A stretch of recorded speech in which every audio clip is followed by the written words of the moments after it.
সম্বন্ধে জানতে চাইলে আপনারা বলতে পারেন না। যদি বলে তোদের ধর্মে কিচ্ছু নেই, কয়েকটা প্রমাণ নিয়ে যান, এই যে ছোট বোনগুলো, ভাগ্নিগুলো, ভাতৃগুলো, কয়েকটা প্রমাণ নিয়ে যাও, দাঁত ভাঙা জবাব দিতে পারবে। কিছু অলৌকিক ঘটনাতেও আছে। গীতা যদি ব্যাখ্যা সহ একটা ছেলে মেয়ে পড়ে 100% গুলি মারবে, বম খাবে, আত্মহত্যা করবে, কিন্তু ধর্ম ত্যাগ করবে না। সনাতন ধর্ম শ্রেষ্ঠ ধর্ম, এর প্রমাণ কিছু নিয়ে যাও। সনাতনের কিছু দার্শনিক প্রমাণ। নারায়ণ সরকার বললে ভক্ত সঙ্গ করলে পরে কৃষ্ণ সঙ্গ হয়, কেননা ভক্তের মাঝে বিরাজ করে কৃষ্ণ শ্যামলা। এই জন্য ভাই কলিযুগে মাত্র মহাপ্রভু 5টি সেবা দিয়ে গেলেন সংসারীদের। কি কি? সাধু সেবা, সাধু সেবা, হরিনাম সংকীর্তন, ভাগবত শ্রবণ, তীর্থ ভ্রমণ, শ্রদ্ধায় শ্রী বিগ্রহ সেবন। সাধু সেবা করো, জীবনের বহু পাপ ধ্বংস হয়ে যাবে, বহু পাপ নষ্ট হয়ে যাবে। সাধু সেবা এমন সেবা, সাধু সঙ্গ যাহার হৃদয়ে সদা গোবিন্দের বিশ্রাম। তাই সাধু সেবা করো, জীবনের পাপ দূরে চলে যাবে। সাধু সেবা, হরিনাম সংকীর্তন, ভাগবত শ্রবণ, তীর্থ ভ্রমণ, শ্রদ্ধায় শ্রী বিগ্রহ সেবন, এই পঞ্চ সেবা। আর মহাপ্রভু সনাতন গোস্বামীকে বলেছিলেন, জীবে দয়া নামে রুচি বৈষ্ণবের সেবন, ইয়া হইতে আর কোন ধর্ম নাই, শোনো সনাতন। জীবে দয়া করো, জীবে প্রেম করে যেই জন, সেই জন সেবিছে ঈশ্বর। এই যে যুবক সম্প্রদায়, স্বামী বিবেকানন্দ কি বললেন? জীবে প্রেম করে যেই জন, সেই জন সেবিছে ঈশ্বর। জীবের মধ্যে ভগবান কি রূপে আছে? আত্মা রূপে। আত্মা রূপে ভগবান আছে জীবের মধ্যে।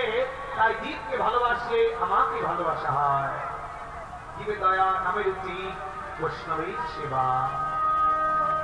বৈষ্ণবের সেবন ইয়া হইতে আর কোন ধর্ম নাই, শোনো সনাতন। এই সনাতনকে জানতে চেষ্টা করো, সনাতনকে মানো। এই সনাতন বিজ্ঞান সম্মত যে বিজ্ঞান। এই যে যুবক সম্প্রদায়, আমি দুটো কথা বলবো, খুব ভালো লাগছে।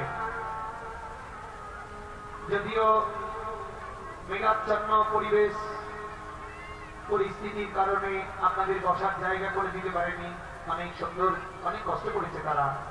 আপনারা দাঁড়িয়ে আছেন, ক্ষমা করবেন কমিটিকে, আমি কমিটির পক্ষ থেকে বলছি। সনাতনে কয়েকটা দার্শনিক প্রমাণ দিয়ে যায়, নৌচন্দ্রিকা শেষ করবো। আমাদের দেখান ছোট ভাইয়েরা, সনাতনে কয়েকটা দার্শনিক প্রমাণে যে স্টুডেন্ট যারা, ছোট ভাই বোনেরা যারা স্টুডেন্ট, যারা ছাত্রছাত্রী, তাদের বলছি, তো মন দিয়ে শুনবেন, গল্প নয়। আপনাদের স্কুল কলেজে গিয়ে আপনাদের ধর্ম সম্বন্ধে জানতে চাইলে আপনারা বলতে পারেন না। যদি বলে তোদের ধর্মে কিচ্ছু নেই, কয়েকটা প্রমাণ নিয়ে যান, এই যে ছোট বোনগুলো, ভাগ্নিগুলো, ভাতৃগুলো, কয়েকটা প্রমাণ নিয়ে যাও, দাঁত ভাঙা জবাব দিতে পারবে। এক নাম্বার, খুব মন দিয়ে শুনবেন, পারলে রেকর্ডিং করে নেবেন। চ্যানেলে আছে, কি জানেন না চ্যানেলের নাম? কীর্তনকুঞ্জ চ্যানেলে রেকর্ড হচ্ছে, আপনারা নাচ দিয়ে দেখে নেবেন, রেকর্ড হচ্ছে। কি বলছে?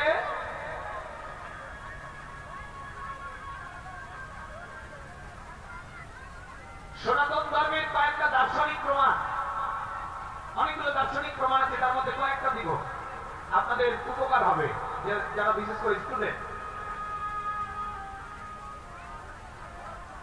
পৃথিবীতে যতগুলো ধর্ম এসেছে, পৃথিবীতে সব ধর্মের মানুষ নিজের নিজের ধর্মের প্রবর্তক হয়েছে, নিজের নিজের ধর্মকে প্রকাশ করেছে, নিজের নিজের ধর্মকে প্রচার করেছে।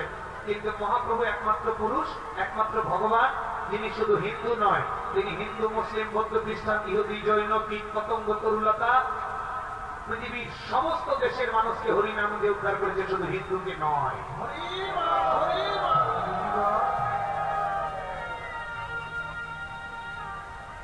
শুধুমাত্র হিন্দুকে উদ্ধার করেনি হরিনাম দিয়ে, তিনি টোটাল পৃথিবীকে উদ্ধার করেছেন।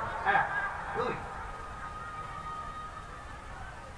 আমেরিকা, জাপান, অস্ট্রেলিয়া, মালয়েশিয়ার বিজ্ঞানীরা বলছে একটা মানুষ সর্বোচ্চ 13 দিন না খেয়ে থাকলে মরে যায়। কতদিন?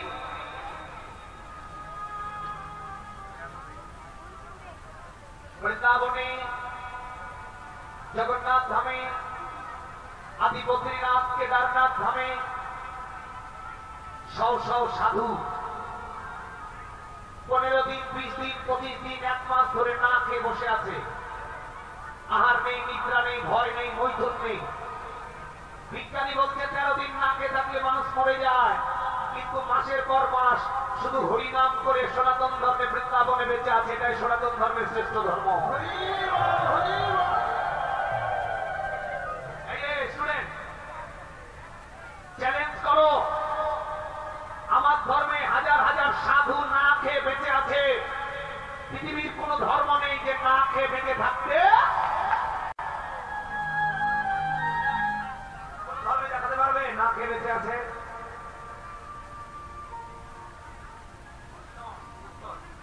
কোন ধর্মে দেখাতে পারবে না। 1 নম্বর। 2 নম্বর গেল। 3 নম্বর, বিজ্ঞানী বলছে একটা গাছ সর্বোচ্চ 300 বছর বাঁচতে পারে, এর থেকে বেশি বাঁচবে না। 300 বছর পর গাছটা মরে যাবে অটোমেটিকলি। কিন্তু সনাতন কত শ্রেষ্ঠ, সনাতন কত শ্রেষ্ঠ ধর্ম, সনাতন কত দার্শনিক ধর্ম, কত পুরাতন ধর্ম, কত আদি ধর্ম। 300 বছর গাছ বাঁচতে পারে বিজ্ঞানী বলছে, উদ্ভিদ বিজ্ঞানী বলছে। কিন্তু সনাতনে প্রমাণ করছে ভাই 300 বছর নয়, 3000 নয়, 5500 বছর আগে যে গাছে বাঁশি বাজিয়ে গেছে ভগবান শ্রীকৃষ্ণ, বৃন্দাবনে আজও সেই কদম বৃক্ষ বেঁচে আছে। এটাই সনাতন ধর্ম।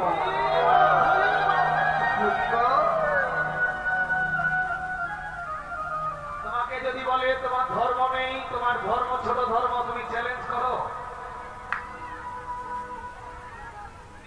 বিজ্ঞানীরা বলছে 300 বছরের মানুষ একটা গাছ বাঁচতে পারে না, কিন্তু 5500 বছর আগের গাছ বেঁচে। কেতুলি ধাম গিয়েছেন? তমাল গাছ দেখেছেন? তোমরা গিয়েছো কেতুলি ধাম? কেতুলি ধাম কোনদিন গেলে একটা তমাল গাছ আছে। কত বছর বয়স? 850 বছর। এই যে রাজশাহী, বৃন্দাবন যেতে হবে না, রাজশাহীতে গেলে দেখতে পাবে 850 বছরের গাছ এখনো বেঁচে আছে। গাছ মরা, উপরে পাতা গজানো, গাছে পাতা। ওর নিচটুকু আপনি যদি কোন দা দিয়ে কোপান তাহলে রস বের হবে না, পুরোটা কাঠ, কিন্তু উপরে পাতা। এটা সনাতন। এদিকে সনাতন ধর্ম শ্রেষ্ঠ ধর্ম, এর প্রমাণ কিছু নিয়ে যাও। সনাতনের কিছু দার্শনিক প্রমাণ। সারা বিশ্বের, এদিকে এদিকে, সারা বিশ্বের তেঁতুল পাকে, বৃন্দাবনে তেঁতুল পাকে না। হাজার হাজার তেঁতুল গাছ, সারা বিশ্বের তেঁতুল পাকে না, কিন্তু বৃন্দাবনের তেঁতুল গাছে তেঁতুল পাকে কেন গো? রাধারানী তেঁতুল গাছের নিচে খেলতে খেলতে পা পিছলে পড়ে গেছিল, পাকা তেঁতুলের জন্য কৃষ্ণকে বলেছিল আজকে থেকে যেন বৃন্দাবনে কোন তেঁতুল গাছে তেঁতুল না পাকে। কোটি কোটি তেঁতুল গাছ আছে, ধরে বয়স হয়ে গেলে পড়ে যায়, কিন্তু পাকে না। সারা বিশ্বের তেঁতুলের স্বাদ হলো টক, কিন্তু বৃন্দাবনের তেঁতুল পাকে না, বয়স হলে ঝরে যায়, কিন্তু খেতে মিষ্টি। অলৌকিক।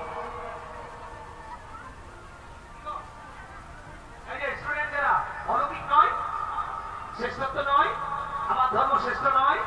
প্রমাণ নিয়ে যাও, আরো প্রমাণ দেবো, একটু মনোযোগ দিয়ে শুনবে। ওই তেঁতুলের গাছটা এখনো আছে, যে তেঁতুল গাছে বৃন্দাবনে রাধারানী খেলতেন, ওই তেঁতুল গাছটা এখনো রয়েছে বিদ্যমান। আসুন,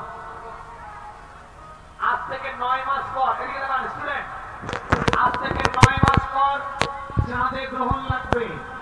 হিন্দু ধর্মের পঞ্জিকায় লিখে দিয়েছে মঙ্গলবার রাত্রি 11:36। কতদিন পরে লাগবে গ্রহণ? কতদিন পর? 9 মাস পর।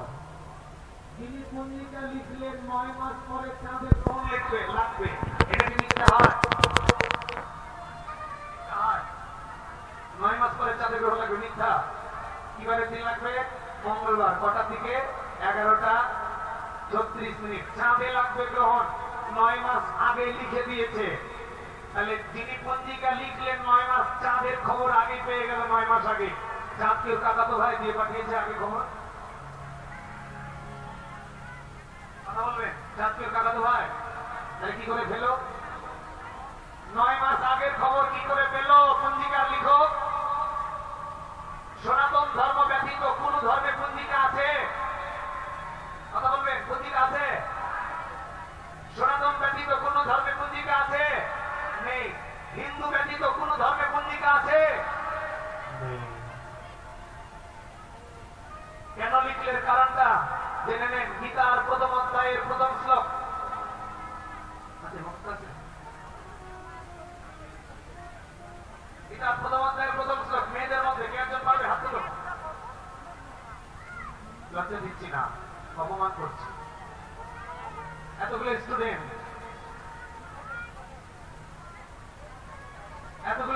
একটা মেয়ে হাত তুলল না কেন? এরা গীতা পড়ে না। গীতায় এমন কিছু অলৌকিক ঘটনা দেওয়া আছে, গীতা যদি ব্যাখ্যা সহ একটা ছেলে মেয়ে পড়ে 100% গুলি মারবে, বম খাবে, আত্মহত্যা করবে, কিন্তু ধর্ম ত্যাগ করবে না। যদি গীতাকে আশ্রয় করে। এ মা, আমি মা তোমাকে বলছি, যদি ধর্মান্তরিত থেকে বাঁচাতে চাও তাহলে ছেলে মেয়েকে আগে গীতা পড়াও। কারণ গীতা সর্বশ্রেষ্ঠ গ্রন্থ। গীতার প্রথম অধ্যায়ের প্রথম শ্লোক দার্শনিক প্রমাণ দিয়ে গেলেন ভগবান। কি প্রমাণ? ধর্মক্ষেত্রে কুরুক্ষেত্রে সমবেত তদোৎসাব মামক পাণ্ডবস্য কিং কুর্বাত সঞ্জয়। অন্ধরাজা ধৃতরাষ্ট্র সঞ্জয়কে বলিলেন, তোমার আমার দাদার পুত্র, আমার পুত্রগুলো, আমার ভাইয়ের পুত্র, আমার পুত্রগুলো যুদ্ধে গেল, যুদ্ধ করছে, আমি অন্ধ, দেখতে পাচ্ছি না। সঞ্জয় তুমি আমাকে বলো। সঞ্জয় যুদ্ধের কথা সব বলেছিল। কি দেখে বলেছিল? স্যাটেলাইট ছিল, স্যাটেলাইট ছিল, সিসি ক্যামেরা ছিল, টেলিভিশন ছিল। প্রশ্ন করো না কোনোদিন গীতা পড়ে যে সঞ্জয় কি করে বলেছিল? কি বলেছিল? সঞ্জয় ওখান থেকে হাজার হাজার কিলোমিটার দূরে যুদ্ধ চলছে, ঘরে বসে সঞ্জয় যুদ্ধের বর্ণনা দিচ্ছে। কেন? কারণ সঞ্জয় তিনি সাধনার দ্বারা দিব্য নয়ন লাভ করেছিল। এই দিব্য নয়ন লাভ করার কারণে ঘরে বসে পৃথিবী দেখতে পেত। এই যে দিব্য নয়ন সনাতন ধর্মে হাজার হাজার পুরুষ দেখতে পায়, দিব্য নয়নের কথা সনাতন ব্যতীত পৃথিবীর কোন ধর্মে এখন পর্যন্ত দিব্য নয়ন পায় নাই।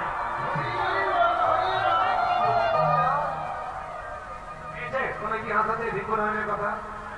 কিন্তু গীতার প্রথম অধ্যায়ে প্রথমেই বলে দিয়েছেন সঞ্জয়ের কথা। আপনি চ্যালেঞ্জ করবেন, আপনি গৌরব করে বলবেন আমি হিন্দু, আমি গর্বিত, আমি হিন্দু। কিন্তু আজ বাবা মার জন্য আমার ছোট ছোট বোনগুলো ধর্ম ত্যাগ করছে। কেন? এই জন্য বাবা মার দোষ। আমি বাবা মাকে বলবো, জোর করে মোবাইল তুলে দেওয়ার আগে গীতা তুলে দাও। পিতা মাতাকে বলবো, জোর করে গীতা পড়াও। দেখবে তোমার এক সময় আসবে, তোমার শাসন করতে হবে না। গীতা তার হৃদয় পদ্ম ফুলটা প্রস্ফুটিত করে দিয়ে তাকে মানুষের বাচ্চা তৈরি করবে।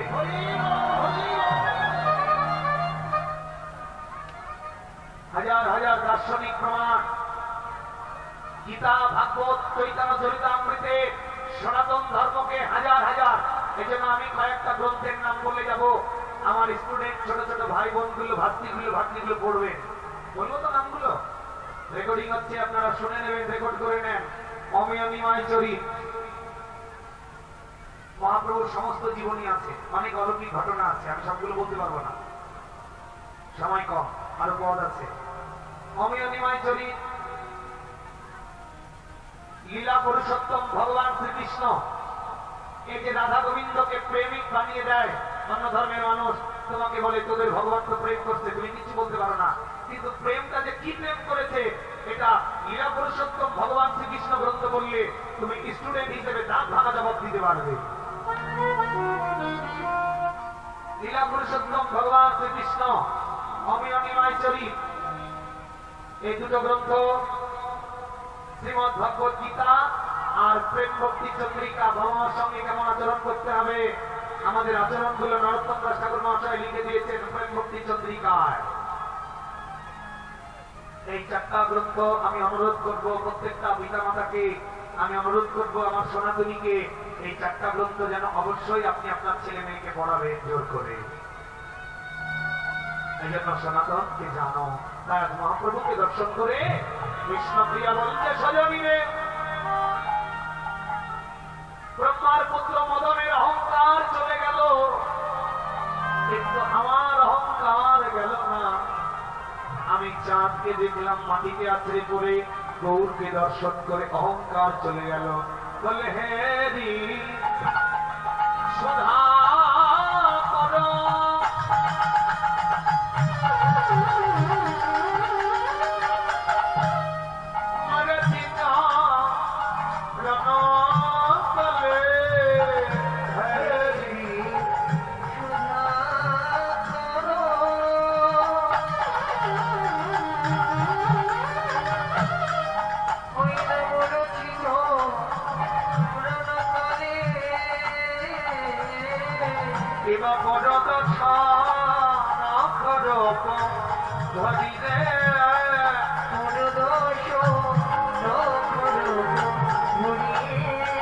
গগনের চাঁদ এসে শরণ দিল, যাদের মান অহংকার সকলই গেল, বলে গৌর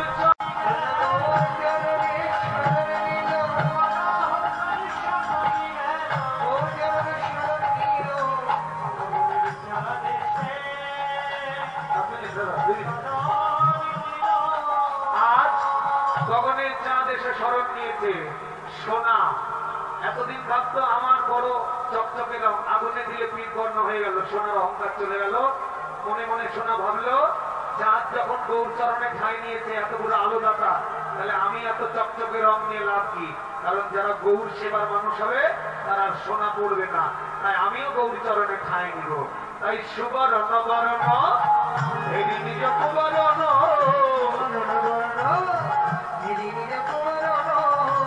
আমি আপন মন চাপে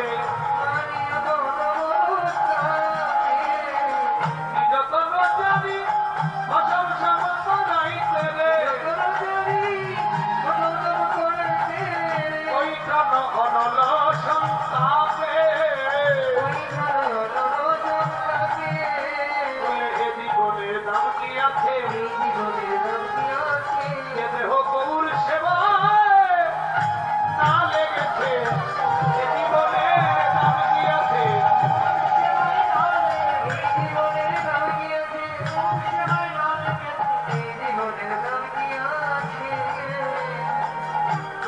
যা সমবেদিক অধিক নাহি, অনাভাবিক তুলনা দেবার নাহি ছোট, জগদানন্দন বহু বহু তুলনা বহু, নিরপম গৌর কিশোর আচ্ছা কল্পতরুভস্য বিভাসিত ভৈবচ পতিতানাং কালনেভ্যো বৈষ্ণবেভ্যো নমো নমঃ। রাধে, আগামীকালকে আমার ঢাকায় প্রোগ্রাম আছে। আমি এত দূরে দূরত্ব প্রোগ্রাম করি না, কালকে সকাল 6টায় আমার প্রোগ্রাম আছে। এত দূরের প্রোগ্রাম আমি করি না, কিন্তু আমার দাদা ভাই এই কমিটি দাদারা আমাকে এতবার ফোন দিয়েছে, প্রায় 3 মাস যাবত। যখন আমার কাছে 40-50টা ফোন গেল, তখন আমার বিবেকের কাছে বাধা খেল। আমার দলের ছেলেদের বললাম, দেখ ওরা যেভাবে ফোন দিচ্ছে আমাদের উচিত, আমার মনে হয় তাদের প্যান্ডেলে না গেলে আমাদের অপরাধ হয়ে যাবে। তারা অনেক আশা নিয়ে আমাকে ফোন দিচ্ছে প্রায় 3-4 মাস ধরে, আমি যাব না যাব না যাব না, হবে না হবে না হবে না। কিন্তু তাদের প্রেমের কাছে আমি বাধা পড়ে গেছি। তারা এত সুন্দর করে কথা বলেছে, বারবার বলেছে, নরোত্তম দা আপনি আমাদের প্রাণ, আপনি যুবক সম্প্রদায়কে জাগ্রতর প্রাণ, আপনাকে আসতেই হবে আমার এখানে। তিনি আমার এক বড় দাদা ভবেশ বীরগঞ্জ, তিনি দিনাজপুরের শিক্ষক, তিনি আমাকে ফোন দিয়েছে, নরোত্তম দা প্যান্ডেলটা করতে হবে। অপারেটর পরিমল, এই মাইক অপারেটর পরিমল দাদা আমাকে ফোন দিয়েছে, নরোত্তম দা আমি অপারেটর দাদা বলছি, আপনাকে প্রোগ্রামটাতে আসতেই হবে। এই জন্য অনেক কষ্ট করে এসেছি, খুব আনন্দ পেয়েছি। তাদের অনেক অনেক প্রেম, তাদের হৃদয়ে তাদের ভক্তি। আজকের এই ভরা আসরে আমি প্রার্থনা করে যাই, আমরা সবাই প্রার্থনা করি, এই যুবক সম্প্রদায়কে তুমি আরো প্রেম দাও প্রভু, একতা দিয়ে তিনি যেন সমাজকে উদ্ধার করে তারা মরতে পারে। এতক্ষণ আমরা নবদ্বীপ লীলা আস্বাদন করলাম, চলুন আর অল্প সময় আছে, আমি বৃন্দাবন লীলা আস্বাদন করবো। তার আগে দরকার কিছু কথা বলবে, 1 মিনিট আপনারা শুনুন।